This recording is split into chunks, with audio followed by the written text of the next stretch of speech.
I just recently talked about faith and belief, and that belief sort of comes first, that it's then faith that follows as I guess, belief in action, and it follows by the way we live our life and what we do. And one of those particular components of faith, I believe, is prayer.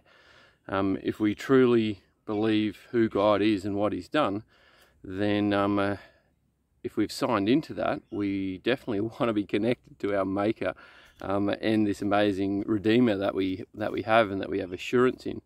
And I don't believe in a God who is not present in this world.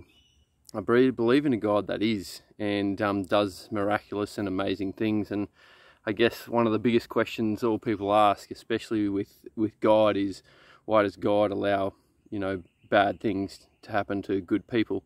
And the answer is in some ways simple, but also very complex. And essentially the quick version is that freedom allows God to make those things happen, and it's not because what God chooses, but it's because of what we choose and our impact on the world when we have free choice. So I still want to live in a world which is free, and not one that is controlled by God as a dictator.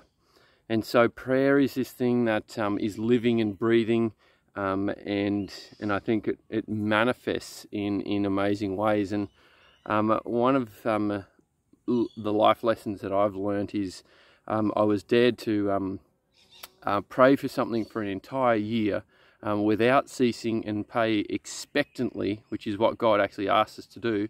And if nothing amazing happened, the person who wrote the book was going to send me a refund. And so I put that to the test, and I prayed. My prayer was that this person would come to know God. And I prayed, and it was amazing because I prayed expectantly every single day. I was very open and honest about who God was with them. I was able to talk to them.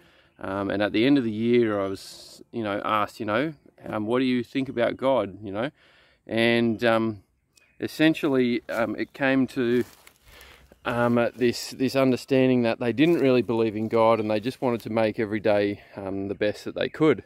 And I was kind of shattered because I'd prayed so fervently, and nothing sort of happened. And when I thought about getting my refund for this book, I was like, well, I can't actually do that because something amazing did happen. It just wasn't something amazing that happened with that person.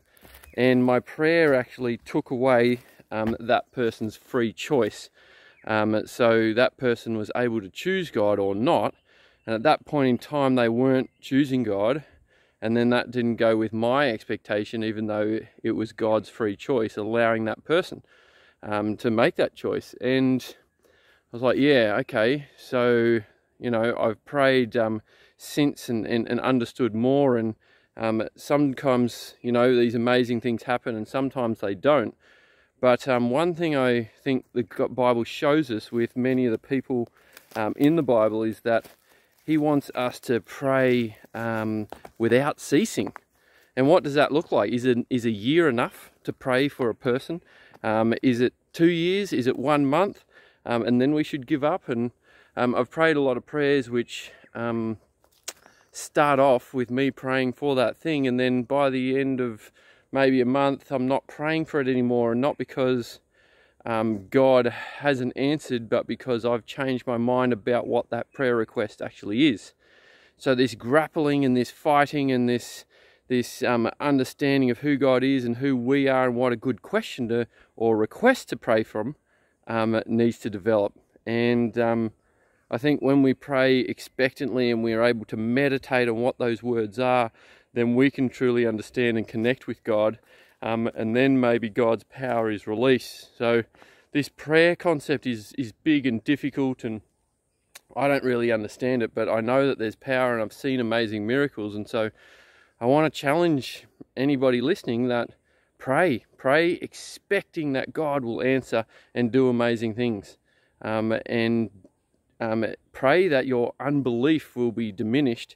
It's not about having a faith of a giant. It's just enough faith to understand that God is big, and if he made the world, and if he redeemed us and saves us and has heaven waiting for us, then he is capable of doing the miracle that you are asking for. So, you know, maybe it's set a goal of a year or 3 years or 10 years, or never give up on praying for whatever God is putting on your heart, and see what God will do in your life and theirs.